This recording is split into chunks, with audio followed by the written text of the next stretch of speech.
morning. You're back watching The Daily Buzz. I'm Martha. I'm Joe. Thank you guys for joining us this morning. We have a very special guest with us today, Mr. Stephen Kelly, an accomplished actor, writer, published author, and director. You've won over 100 awards in international film festival competitions. So excited to have you here. Thank you for being with us. Pleasure. So you're here to talk to us about The Adventures of Rex and Daisy. I am. It is.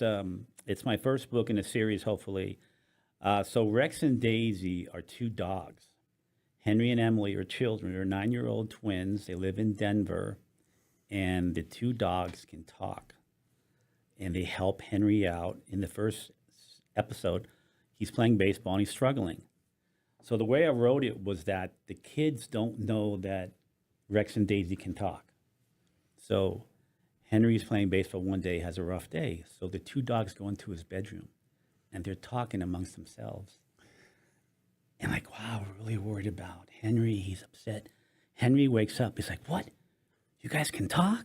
I'm like, yeah, we can talk. And, you know, we don't tell people because not all dogs can talk. And we don't want to make people nervous. But, you know, you need to just try and you'll be fine. So his sister walks in, his twin sister, and she says, what's going on? I goes, hey, our dogs can talk. What?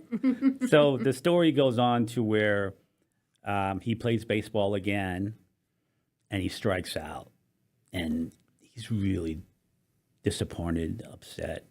And his coach comes up to him, puts his arm around him and says, look, game's not over, right? We need you to rally, and you just need to believe in yourself and be ready to go. And Henry says, I'm ready to go. I'm prepared. So he gets up and he gets a hit and everyone's happy and the dogs are happy. So the story ends up, there's two main themes of the book. Number one, be ready, be prepared. And number two, try your best. Other than that, you know, for 9-year-old kids. Right. I mean, if you get older as adults, you know, it's much more goal driven and such. But I mean, is a labor of love to do this. The feedback's been great. We're going to actually do an animated short on this book. So they'll be all interactive. The kids will move. There'll be a narrator. There'll be voices. And then I have another one coming up with Emily when she's going to meet a new friend. So that'll be the second in the series. So several things. Number one, it's beautiful. Thank you. It's a beautiful book. I mean, it's very well done. And the messages, do your best and be prepared. I would say that it applies also to adults, and they would greatly benefit from just going back to the basics. Yeah. You know, do your best and be prepared. I find that oftentimes that's not what we encounter. So I'm going to say that it starts here, but it should be applied across the board. Where can people find this book, and where have you been able to read it to people? Yeah, so it's at Amazon, it's at Barnes & Noble, it's authorized at Barnes & Noble, it's in distribution here at the Valencia store. So because I have a book distributor, you can go out and actually go into a Barnes & Noble store. If it doesn't carry it, and just show them the ISBN number, they can go ahead and order it. So I have it there, it's on Walmart. I have my own website, I sell it there as well. And this week is Reading Across America. So a lot of children authors like myself are out reading. I was at OLPH here in Newhall. I read there to the Catholic Grammar School. I read there. I'm going to Castaic tomorrow for 2 readings. I'm going to the Valley. I'm going to Van Nuys on Friday. I'm going back to Castaic. I did Newhall. So it's a blast. It's a blast to see the kids because they light up. Congratulations. And I know it's not easy to do to get into Barnes & Noble and all that stuff. So congratulations for all of that, because that's huge. Now, what made you decide to do this? Okay, this is kind of a crazy story, so I'm going to tell you. So I had made a couple short films, and they're online. I actually did a play here at the Canyon Theater, Lilies of the Field, back in 2022. Met an actor, decided to do a film with her, did a short, put it online. And then I had to start to promote it, right? So went on social media and started following actors and authors and people like that. So an author saw a couple of my films, knew I'd written them, and said, oh, what else have you done? I said, oh, I've written some screenplays. And he goes, what else? I wrote a love poem. He goes, oh, put it online. I was like, no, I don't know. Like, I don't want to get slammed. I don't want to get beat up over it. And he goes, no, go ahead. And so I put it online, and a publisher out of Florida sent me a DM. She said, your poem spoke to me. Have you ever thought of writing a children's book? The answer was no, because I didn't know this genre whatsoever.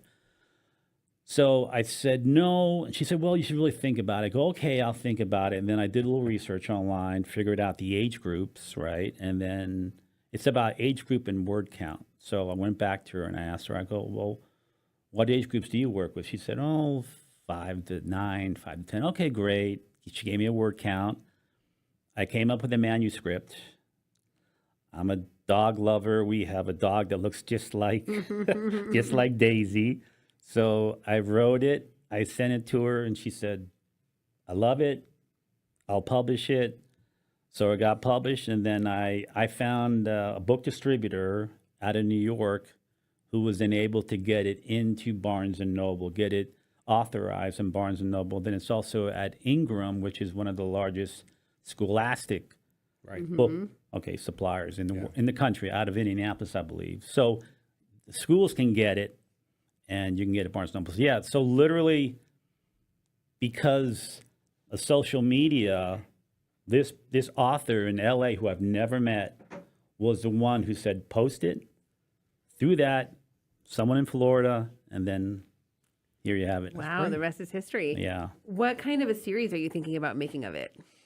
Well, and again, the next book will be about Emily, but I want to really focus on kids. See, because it's a book, they can be suspended in time. They can be 9 years old forever, right? So, Don't I wish? so it can be issues like, let's say, bullying. Let's say when mom and dad fight, have an argument. You know, how do you handle that? The next book I wrote about Emily is she meets a new friend from a different country that moves into town.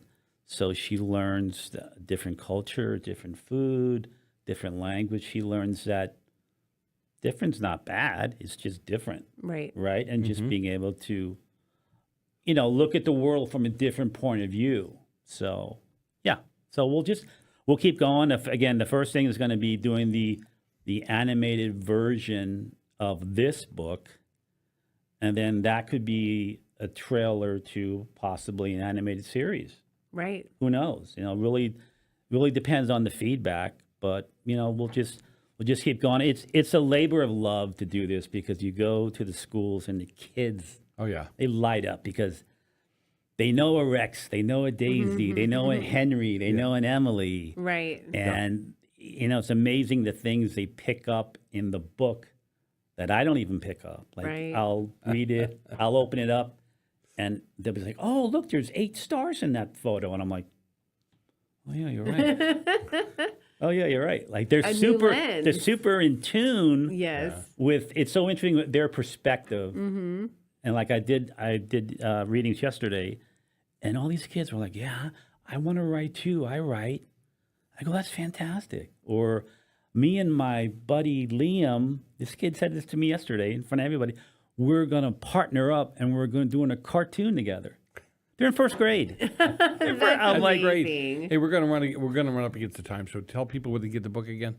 So you can buy the book at Barnes & Noble. It's on Amazon. The Adventure of Rex and Daisy. Henry Does His Best.